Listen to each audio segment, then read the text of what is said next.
vocalist use something like, I use the Avalon 737 as my preamp, which is some hardware. So what are your thoughts about that? Because obviously, when I was setting my studio, I was going for the vocal chain, which is why I bought the Avalon.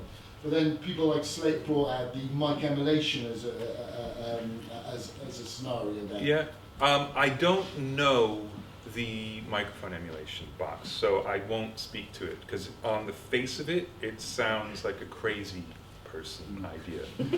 Only because you'd have to have a perfectly flat frequency response microphone that did absolutely nothing to the sound, so that then you could do lots of stuff, which doesn't make sense to me, that you could really build it. But that is what they claim, and there's some engineers and producers that I really respect who have said it's amazing. So it's possible that it is absolutely incredible and a total game changer, because you really can buy a $1,000 microphone and have the character of all of these other microphones. But the thing about digital is only after you convert it to digital. Every single microphone in the universe, assuming they have microphones elsewhere, is analog. There's no such thing as a digital microphone. Anything that you get at like the toy store that's a digital microphone with USB out is an analog microphone with an A to D converter inside of it.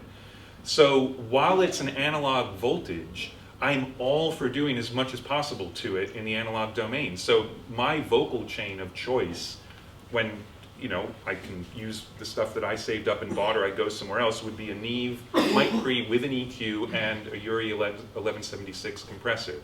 And I will use that on the way in.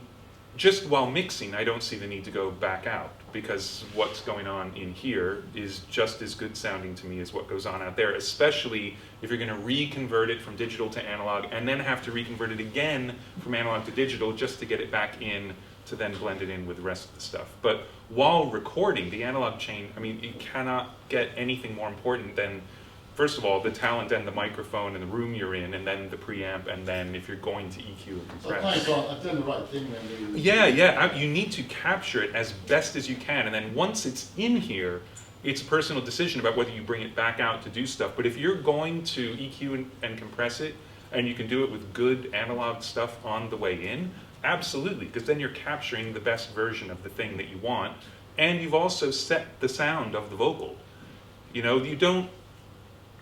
This is another thing about the whole committing to stuff.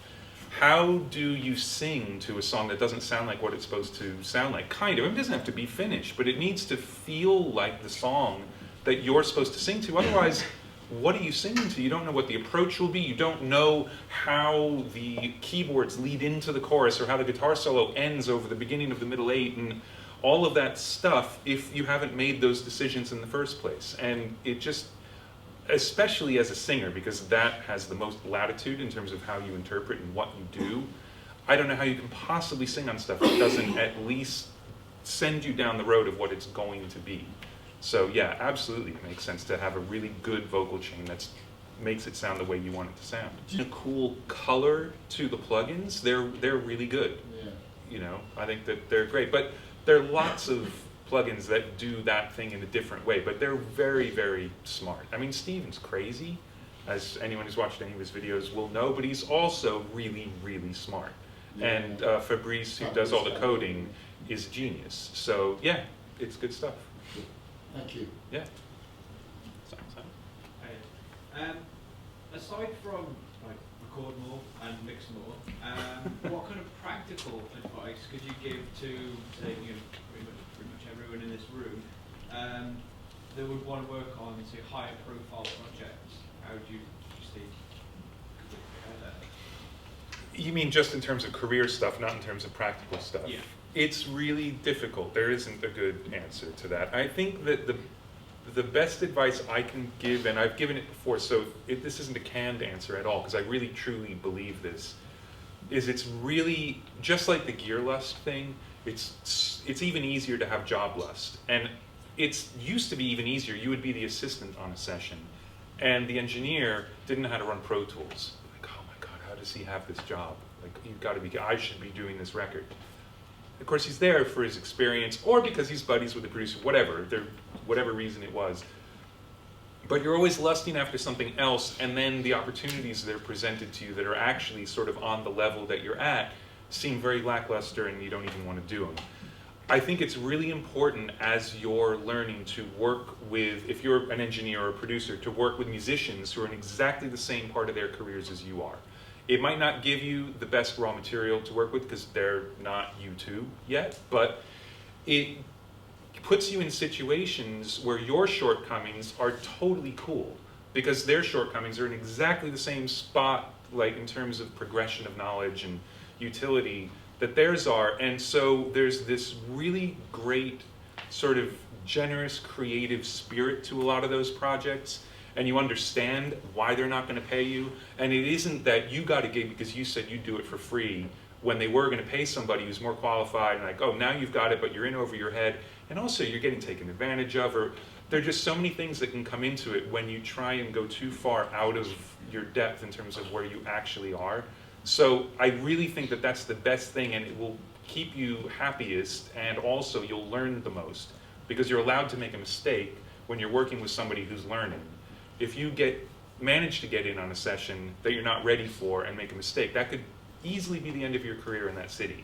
Done. I mean, I know guys who are aligning tape machines, another reason to hate tape. Aligning a tape machine, didn't realize that it had rolled past the record pad, which should be at the end of the reel. So if you roll past it, the tape goes off the machine. But it was at the beginning, and it started erasing the first song on the piece of tape. And he realized he'd stop on the tape machine and walked out of the studio, just to save them firing him. So I'm not saying that's going to happen, and it's a bit of a, a ridiculous way to illustrate it, but there's no easy way to say, well, look, if you do this, then this will get you noticed and you'll do it. I mean, you want to be around the sessions you want to work on, so it's better to take a very low-paid job in a studio if you can get one that's doing the kind of records that you love, because then you'll be around it and you'll learn it and you'll be the guy in the room with these people and they'll know you, and eventually you will do stuff. You'll move up that way. But if there isn't a way to do that, you're better off working with a band you like who's starting out than a band who's going to treat you like shit and expect the world and then not pay you. So it's not very helpful, probably, but it's a good answer. Yeah, all right. Good. Thanks. It's a difficult question. I always feel bad when I'm asked it because I feel like, well, I'm sitting up here, I'm king of the world. I mean, I get to work on all these amazing projects. Not all of them are. I just got fired off a record. It happens all the time. Literally this week, fired off a record. They don't like anything I did. But in general, were you laughing? I was actually relieved. I was relieved. So it's easy for me to say that because I don't have to do it anymore. But I did a lot of it. I did tons and tons and tons of sessions in the garage in LA with bands that, it never came out. Nothing ever happened with it. But it was the most fulfilling and the most fun, and I learned the most doing that. So if you can do that and keep the lights on, then that's good enough, I think, to begin with. I suppose rejection is part of the business. I mean, Tom Jones was doing an interview recently, got sacked from The Voice program. I don't know if you... I know of, yes.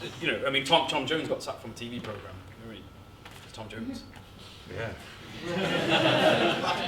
He's back now on ITV. Yeah, so he's laughing. He missed a series, he's laughing. But as somebody who's that big a name. Yeah, there's always somebody way more important than you who can fire you. Always, Cool, great. Any? Sorry, sit down. What's your favourite sounding record? Like, what makes it like your favourite sounding record? Fortunately, I've been asked this before, so I don't go completely blank.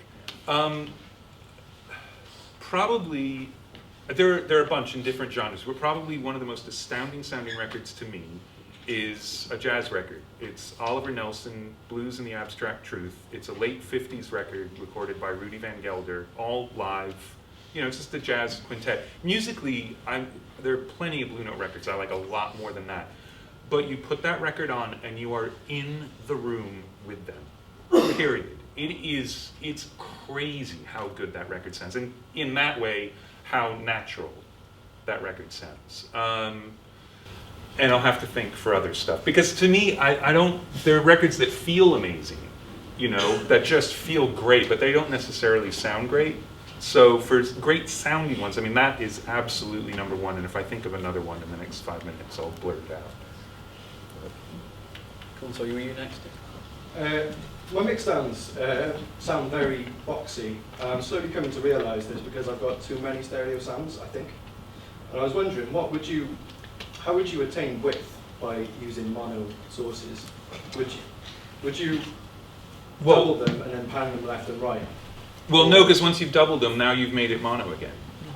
Just have one thing on one side and one thing on another. The only thing, I mean, I could go on for hours, but to not be too specific, not everything should be stereo, right? If you've got, let's say it's a bass, if the stereo-ness of the bass is super cool, then you keep it stereo. If it's bouncing back and forth, or it's got chorus, or something really cool. But if it's just sort of kind of stereo, make it mono.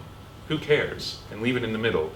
And then other things, think more about the musical arrangement than about the mix. So if you've got an instrument and you could put, let's say, the Rhodes over here and the guitar over here, and they would complement each other, but those parts don't need to be next to each other, right? They don't like go together to make one part. When you split them out, both as being mono, now all of a sudden your song has this incredible width, because you've got something that's over here that isn't anywhere else, something over here that isn't anywhere else, and you're done. Nobody cares that Rhodes used to be stereo, kinda. You know, so thing is, stuff comes out of the soft synth stereo. The best example of that is Mellotron. Mellotron strings, which probably most of you have used on a production or something because they're really cool and retro sounding, it's a mono instrument. There's no such thing as a stereo Mellotron. But they're all stereo samples now because they come through a little mixer inside of the sampler and they come out stereo. So really decide if something needs to be stereo. It probably doesn't. So would you by default not be monoing things instead of having them? When I get something to mix that's got lots of stereo stuff printed out of virtual instruments and things, yeah, I go through, first of all, I go through and find out which ones are actually mono.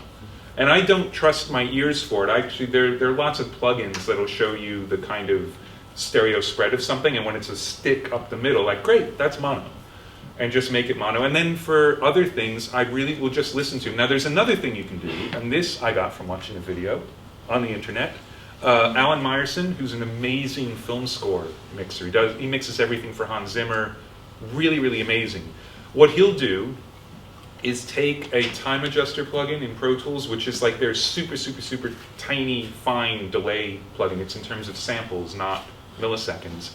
And he'll take a stereo sound and leave the left side alone, let's say, and delay the right side by like 15 samples. And all of a sudden, it's still stereo, but it's on the left, because that comes first. And if you study psychoacoustics and listening and how you locate sounds, one of the main ways your brain decides where something is which ear it hits first. So putting a delay on something to one side forces it to be on the side without the delay. So you can keep all the stereo-ness, but it is on the left now. And then do the opposite to something that was on the right, and all of a sudden you'll start pushing into this 3D sort of space instead of having stuff just sitting on top. So, a couple of things. What are your thoughts on like age in the industry? Like when you're just starting out, is it like a really big factor to start out when you're quite young? No, I mean, you know, your brain's more plastic when you're young, so it's easier to learn stuff. Like I forget things constantly. I got to read everything twice, and I didn't used to. But no, look, there is a huge amount of ageism in the industry. There's even more sexism in the industry, and it's a drag. Because I think that creatively, females are totally different to males in most situations, and to have that creative energy in the studio. Anytime I've done a session with a female engineer or producer or artist, it's a very different dynamic to a bunch of dudes sitting around in a studio. As I'm sure you've witnessed, when a bunch of dudes are sitting around in the studio with you and forget you're there and act like a bunch of dudes sitting around the studio. So the age thing happens. I mean, I know there's some guys who work on more pop stuff who like color their hair. Like they don't want to be old because they feel like, oh, they'll be irrelevant. I'm going bald and this is gray and it's all happening. Like it's going to happen anyway, and I kind of have just decided I don't care. You already have like somewhat of a platform though. I mean, yes, and again, yeah. like I was saying before, I answer all these questions from the position realizing like I've already had some success, so I'm kind of a dick to just say, yeah, it's all cool, don't worry about it. But no, I don't think there's any reason you can't get into it, because there are things that you that anyone who's older will bring to a session that people who are younger aren't, just because they're older human beings. Yeah. They'll have a breadth of knowledge about music. You will have heard way more records than anyone else in the room, unless you've got one of these crazy kids who listens to music 24 hours a day. So there's lots of stuff that will come to it, even if you're not as experienced a producer or an engineer or whatever. So I think that's always valid. I mean, Bruce Swedien stopped working when he physically couldn't work anymore, but he was probably close to 80 when that happened. Al Schmidt is 88, 87, 88. That dude is ridiculous, and he still makes some of the best sounding records ever made. And he's making them now. He just did a bunch of Bob Dylan stuff, all cut live with no headphones in a room. And so there isn't a cutoff. And in terms of being relevant, Al's working with much cooler people now than he did 10 years ago. So I think it can always work out, and the talent will win out. And I think that aside from all of the technical knowledge and aside from all of the time that you need to spend to master the tools and things, there is talent in it because it's art. So that will overcome anything else that you've got going against you as you go into it, I think. I hope. Thanks. In the hat, sorry, again. What would you say is more important when you're actually mixing something, like the in-depth technical knowledge of all of the things that you're using, like Pro Tools and plugins that you've got, or just kind of a idea of exactly how you want it to sound? The feeling. Oh, see, I thought the second one was going to be slightly different. You absolutely, I think, do not need an idea of how you want it to sound. I think that that's like using the reference mixes. I think that is nothing but confusing. You have to have an idea of exactly how you want it to feel. You should feel like, oh man, when I go into the middle eight, I'm diving off a cliff because the drums stop and there's a bunch of reverb and I haven't done the reverb yet, but that's what I'm going to do and it's going to be awesome. That kind of thing. But if you've already decided how it's going to sound, then I think what will happen is you'll address the checklist in your head of the things that you want to sound a particular way, and that may or may not work together or help the song out. In terms of the technical knowledge, though, I think it's really important only because otherwise you can't be creative. You're going to be stuck doing only the few things that you know how to do, whereas now I feel like with Pro Tools, I know how it thinks. So I'm constantly actually doing stuff I've never done in Pro Tools before because I know there's got to be a way to do it. Like, I need to do this now. So what do? Try this. Oh, right, yeah, that works. And so that sort of technical knowledge is what allows you to be creative. And without it, I think you might have this amazing idea, but the first 5 minutes spent struggling trying to figure out how to achieve it will derail it completely, and you'll forget what it was you wanted to do, or even decide it wasn't that good of an idea, and you're not going to bother. So I think it's really important to know your tools inside out, no matter what they are. But I also think it's a really good idea not to have too much of a preconceived notion of how you want something to sound. Really be after the arrangement and the feel of it. And that's not to say you shouldn't say this kick drum needs to be badass and take your head off, because that's important, but that's part of how it's going to end up feeling. In the next couple of months, they're going to be recording a band like the Chili's. Do you have any tips in terms of the recording process to sort of sound like they do? Get them to come play. I mean, look, it's the key. The magic of recording the Chili Peppers is that they're out there.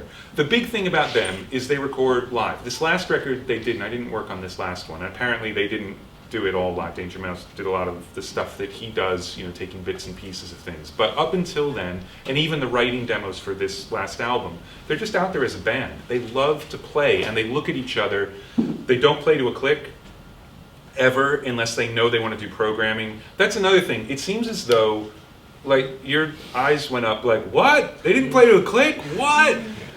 Every single band seems to play to a click now. If you're going to have programming that goes along with it, then absolutely, and if possible, play to the programming, not to a click, and do the programming later.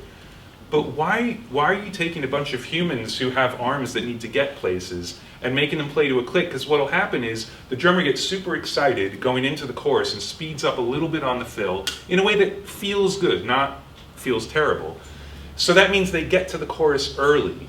Okay, if they're playing to a click, now they have to slow down because they've got to get back on the click. instead of, like, they'll settle back into the tempo because they've got muscle memory of how the chorus goes, and it won't feel right if they're playing it too fast. So it takes a lot more production. As a producer, you really need to be on top of, all right, I think that take was a little bit fast, let me play you a little bit of the chorus that felt really good before in that take, before we had the arrangement right or something like that. But recording musicians live without any sort of constraint, if they're good enough, is going to give you more of that kind of Chili Peppers thing, I think, than anything else you can do. Now, if the band isn't good, then you can't do that. And make your life simple and play to a click, get what you need, and know kind of the end product is going to be a little bit manufactured, that's fine. But if they're a good band, let them play and see what happens.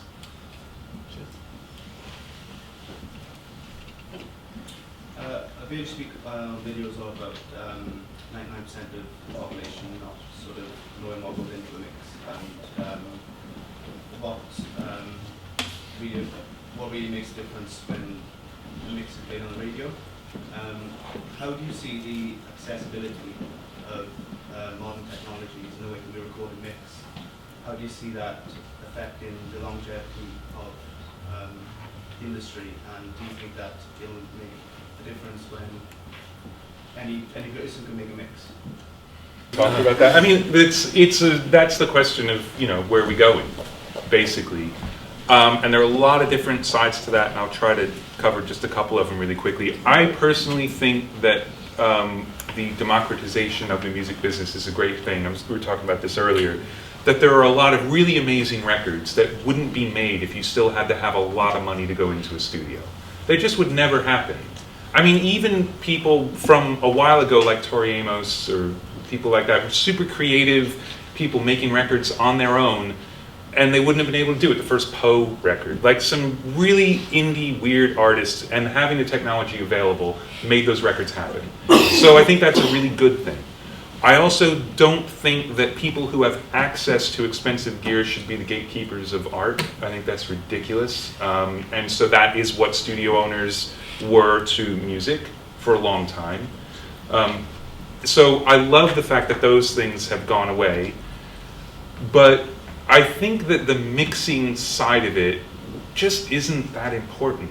I mean, okay, it's what I do for a living, but it really isn't. It's about the songs and the music, and I think that you could argue either side of, you know, there's no art anymore and it's all manufactured.